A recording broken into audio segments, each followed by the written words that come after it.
me tell you what, summer camp, worst nightmare, okay? I don't like bugs. I don't love nature. Can't really swim that great. So is that why you guys chose to do this movie there? So, I mean, It's really funny. like, when we talked about it, I feel like we both like nature, but then with bugs, I like the For idea, you I like the specifically. idea of nature. I Yeah. like a landscape painting. You know? that shows nature. Yeah, we took over this summer camp. We filmed it at actual summer camp, and the first weekend I think had this idea that maybe we'll just all actually not only Live here. film on the camp but live there all the time. And the first night that we slept there was what you described. It was like your nightmare because it was just like bugs and cramped, and we were like, okay, we're fine now. No shower, shower. no Yeah. hot water. It would have been a way different experience. We ended up sort of having an adjacent summer camp Yes. experience where there was this amazing little fishing lodge like 20 minutes down the road, and everybody stayed there, and it was just like really kind of sweet, quaint Yeah. place. So have any of you actually been to summer camp growing up? And what was your experience like?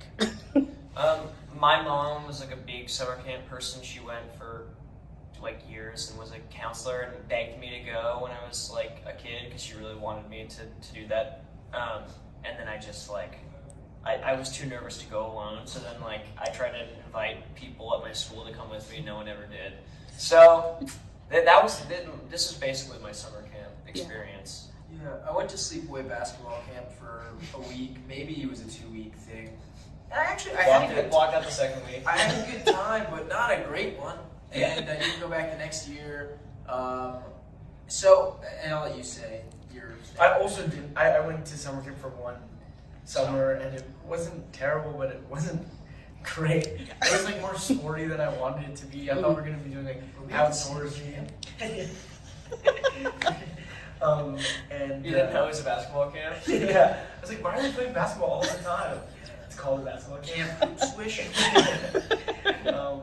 And but we realized midway through filming this actually that we all had similar like kind of mediocre to poor experiences with summer camp, but all had a romantic idea of summer camp. And filming this was like that. It was like, making a movie in a lot of ways is like being at summer camp.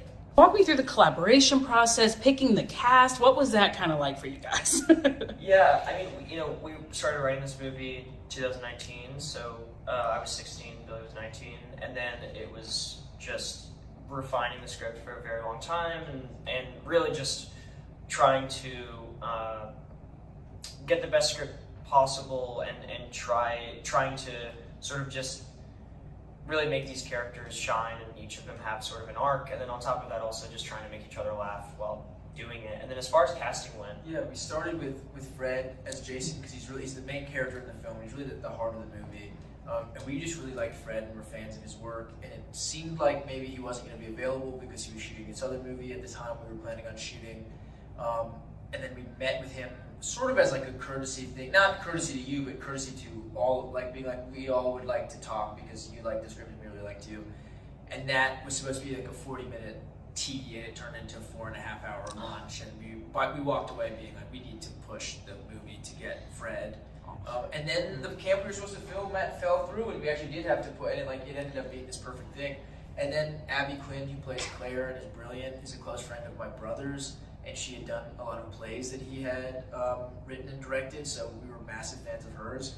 And then everybody else was just this idea of like getting self-tapes from actors, meeting with them, doing chemistry reads, and really trying to find an exciting young cast that felt like they were all bringing something really unique to these characters, and the idea that they maybe wouldn't be like best friends during the school year, but at summer camp you can have these like weird friendships with people that you maybe wouldn't be friends with otherwise.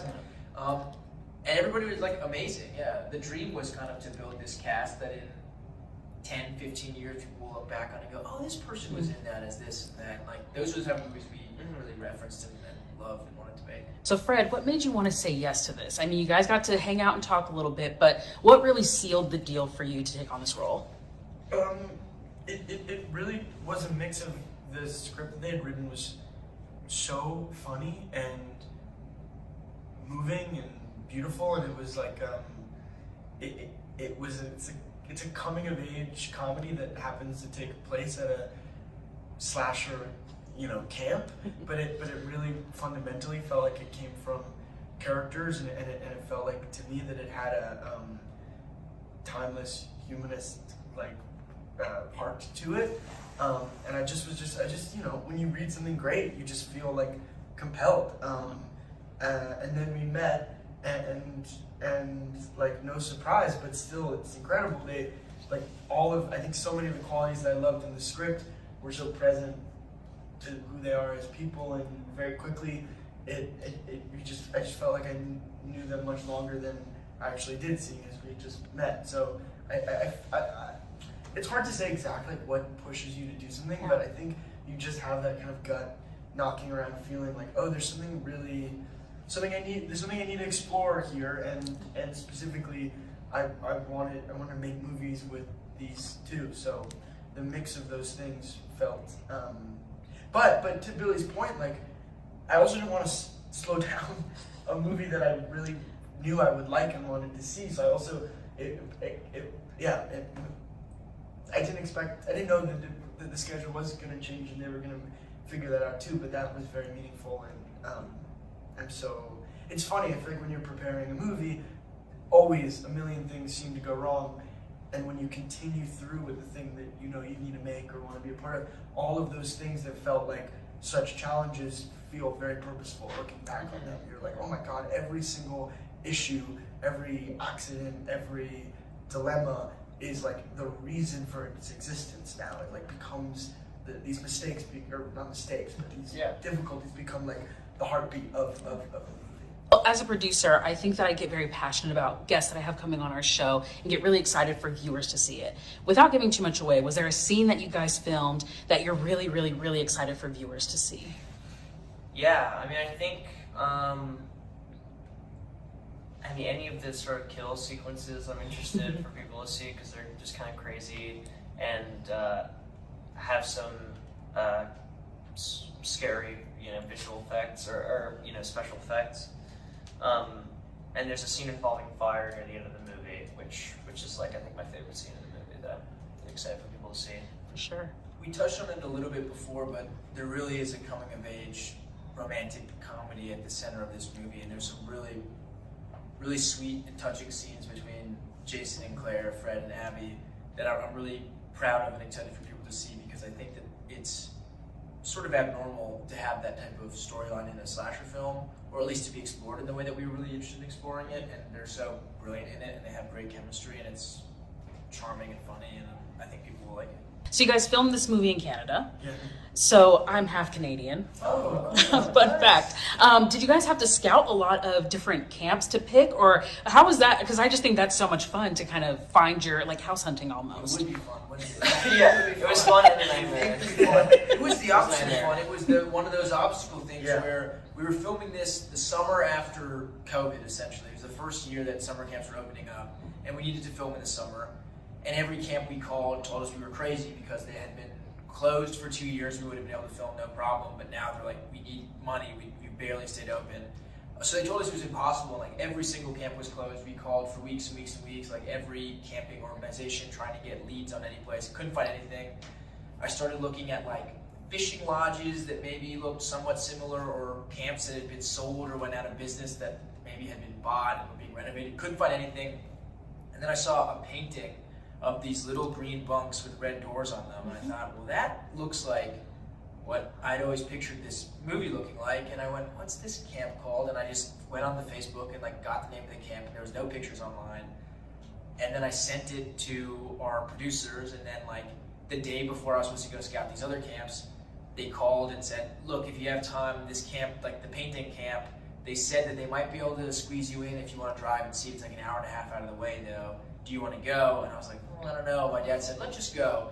And we drove, and then the second I stepped out into the field, I looked around, and it was the camp coming straight off the page. It was exactly from our minds. And it had almost every single other location and all these beautiful lived-in details about, we have a camper of the year thing in our movie, and they had all these camp awards. There was so much history. It was the perfect place. And it was available for 1 month, and it was the month that we were shooting, and it was this beautiful serendipitous moment that felt impossible. And again, it's all those challenges of all the other locations falling through, having to push. Like it all felt like it was making the movie impossible to make. But at the end of the day, it was like, oh, because we needed to be here, and this is kind of the only way we would have found this place is if we didn't turn over every single stone to get there. And then that place becomes Camp Pinewood. It's like now in our minds, that is Camp Pinewood. It's unimaginable anywhere else. Well, I have a really quick game of sorts. It's most likely to summer camp edition. Are you guys down? Yes. I feel like because you guys have been on tour with each other, you guys have been hanging out with each other, making the movie. So let's do a couple of these, shall we? Right. Okay, who's most likely to have the best summer playlist?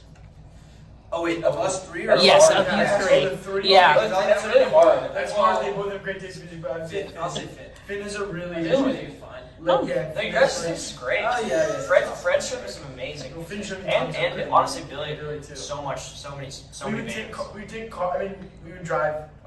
We'd all drive together to the camp every day, and also at the end of the day. And I feel like on the way to camp, there are like songs and bands that Finn showed me on those drives that I've listened to now for years since. And also on the drive home, especially when we would finish on Friday nights, because it's a horror movie, we do a lot of night shoots. Yeah. We're finishing like Friday as the sun is coming up, and we would listen to this same song at the end of every week, which we fought really hard to get in the movie. I won't spoil what it is because it comes later in the movie, but It's the final it's song. the final It's the song. song that sort of feels like it embodies the whole experience. But if it's the whole cast, really quickly, DeFaro has like Yeah. the most insightful. That was unanimous. knowledge of music. It's kind of unlike anybody I've ever met, really. Okay, well, tell them to drop the Spotify playlist.